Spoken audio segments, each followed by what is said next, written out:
On the cold steps of a glittering skyscraper, a ragged old beggar leaned against the marble wall, invisible to the rushing crowds. But that night, he heard something no one else did.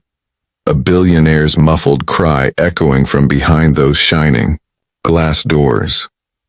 How could the man who owned everything break down in the darkness of his own empire? The beggar's heart raced because he knew pain that wealth could never silence.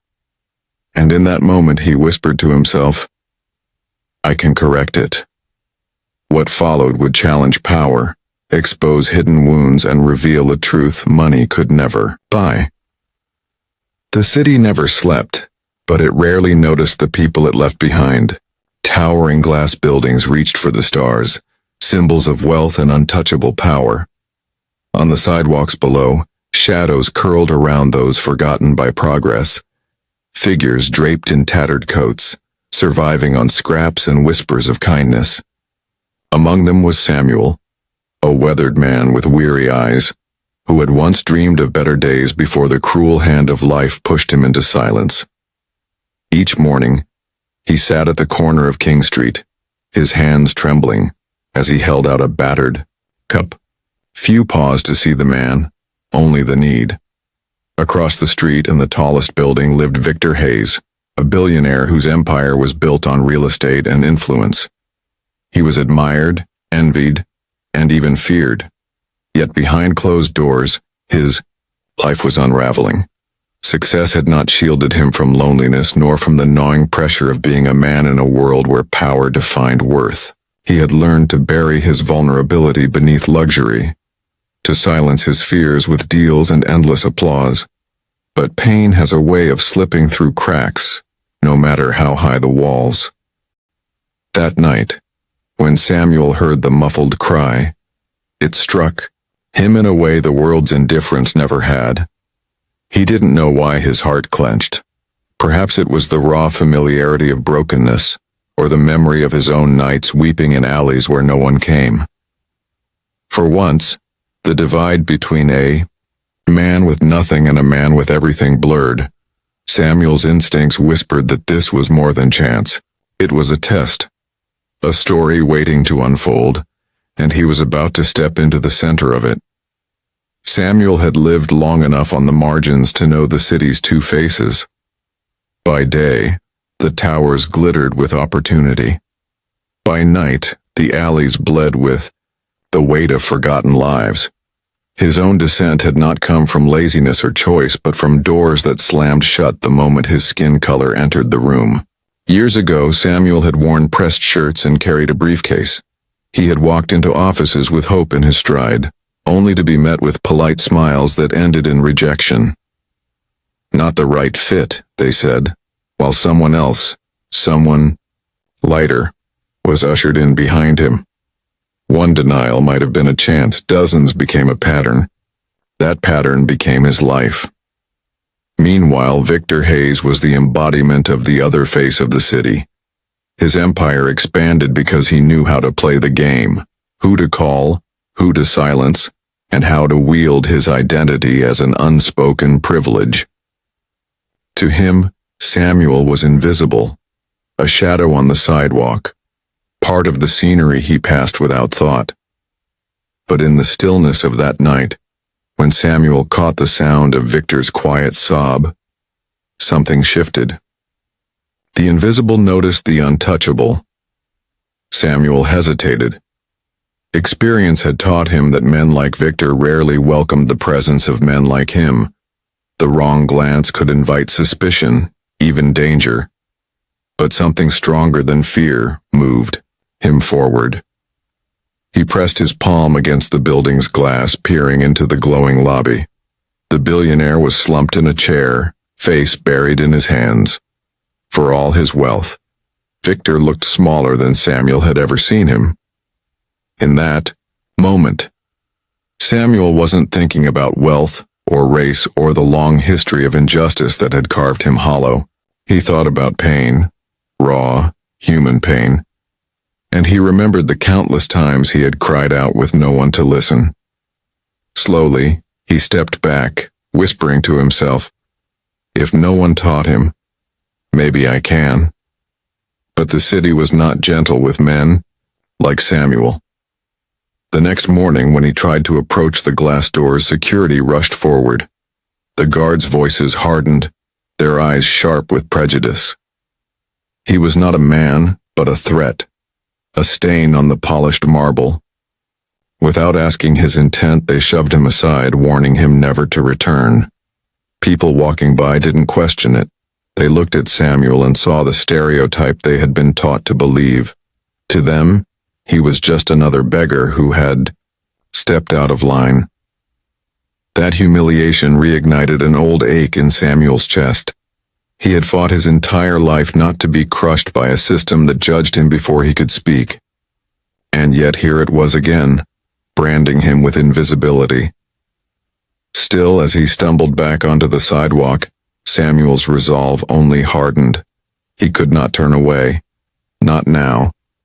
The billionaire's cry was not just a sound, it was a call, a reminder that even those in the highest towers could crumble. And Samuel, with nothing left to lose, felt an unshakable truth. Maybe he had something the world's richest man desperately needed. 2 nights later, Samuel returned, his body aching from the rough shove of security, but his spirit refusing to bend. The skyscraper glimmered above him, indifferent, yet he waited, knowing the billionaire's cry would not be a one-time wound. Pain like that was a storm. It always came back. And then it happened. Through the glass, Victor Hayes appeared again. Shoulders slumped, his polished image cracked. Samuel pressed himself against the cold stone wall, watching silently, until a sudden force of courage pushed him forward. This time he didn't try the front doors. He waited until Victor stepped outside, searching for air in the empty night. Their eyes met, one man drowning in wealth, the other in poverty. For a heartbeat, they were just men stripped of titles and status. Victor froze, startled, perhaps afraid. Years of prejudice made Samuel expect suspicion, maybe even a call to the guards.